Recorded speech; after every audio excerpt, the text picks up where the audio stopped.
Hello mga idol, tara samahan nyo ako at may papakita ko sa inyo na nakakagulat na herbal. Magtataka kayo dahil andito lang pala yung napaka-epektibong gamot sa mga sakit-sakit, kahit anong sakit-sakit, at lalong-lalo na sa sa panglalabo ng mata, para hindi na kayo magagastusan ba ng kung magpapacheck up pa kayo sa doktor.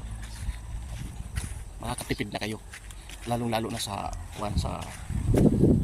mga mahilig sa herbal. Ito ipapakita ko sa inyo. Magugulat kayo dito sa gamot na ito. Ito siya. Dito siya mga idol, dito siya. Ayan, ito. Bagay na bagay ito sa mga sa mga kwan. Sa mga walang pera na pang pa-check up. Itong bagay na gamot sa inyo. Napaka-epektibo ito mga idol na gamot sa mga sakit-sakit, sa lalo na sa pag kung ang mata nyo naglalabo na, hindi, para di ba mahal din magpa-check up magpagawa ng salamin. Kapag nakakita kayo ng ganito, samantalahin nyo na kumain kayo nito mga idol.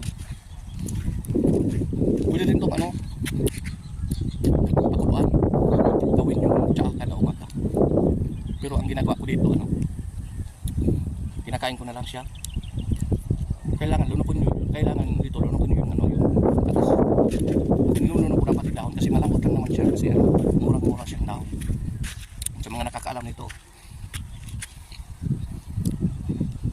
madaming sakit na nagagamot ito, lalo na sa inyong mata.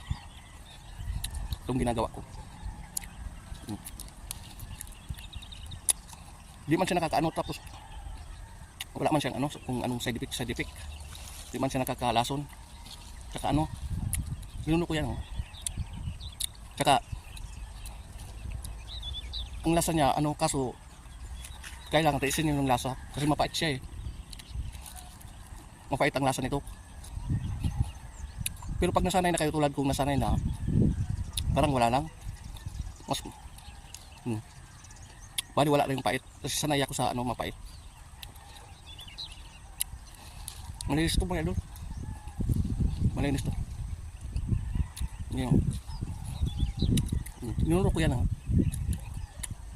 kailangan nunok nyo.